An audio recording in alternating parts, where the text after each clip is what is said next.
So there's some things like I'm a little sensitive about like my weight or the size of my chest, or sometimes like I'll have pimples on my face or whatever. So like it kind of hurts when people like point it out. I'm like, God damn it. But like only for a second, because I have like an overwhelming amount of self-confidence. And I think that also just comes from me streaming for a very long time. I've been doing this for like 4 or 5 years now.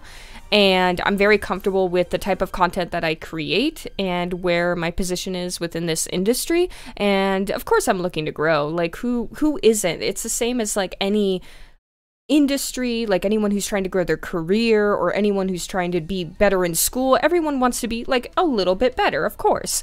So I'm not like saying we're gonna like stay at like 20-ish, 30-ish viewers and that's it. Like, you know, if we grow, that's great. If we like fall, it's like, okay, what am I doing wrong? What do I need to adjust? So on and so forth. And I do struggle sometimes with self-confidence and self-doubt. It's like, oh, why am I still streaming? I'm not a partner. And I had an industry job once, and then like my contract was over, and then it's like, well, I failed that. So should I even try to be in the industry anymore? And it's like, failure is a normal part of life, and being a little bit insecure about certain things is a normal part of life. What I've realized a lot too is that people say a lot of bullshit because they are hurting themselves too, or because they have everything like perfect in their life and they are a little bit sadistic and sociopathic, and they like to poke at other people's soft spots and bruises because it gives them a hit of dopamine. So, it's not permanent. You'll be back. I'm glad, Snafu. I'm really sorry that did happen. But basically, what I do is like, as soon as I see someone that seems odd, or they say something like stupid, I get rid of them.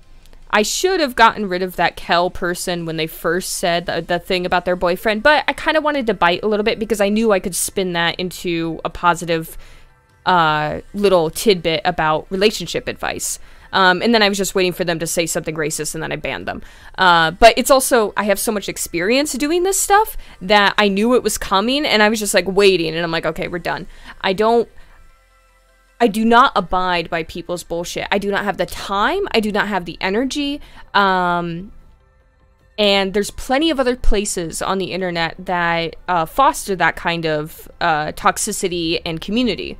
It's not here.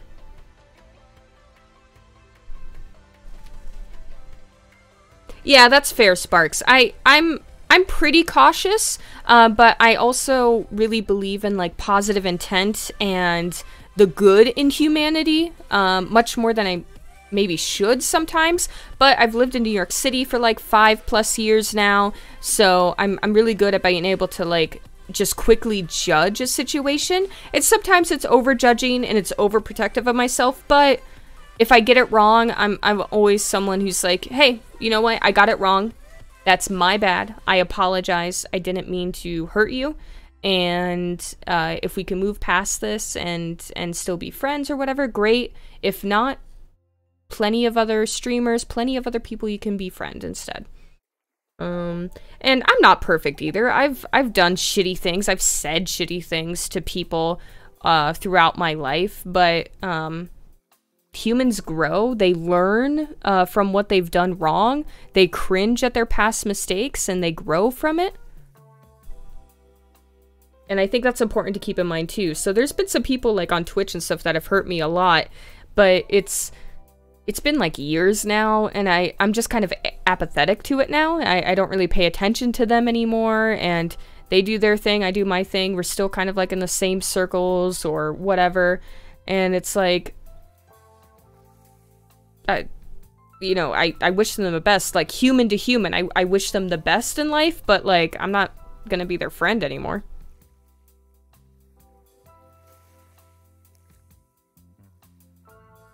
Yeah, I mean, humans in general are very judgmental. We go off of stereotypes and prejudices because it's cognitively easier to just be able to put people in boxes and just like quickly judge and be like, okay, bam, bam, bam, all right, got it. It takes a lot of energy to be able to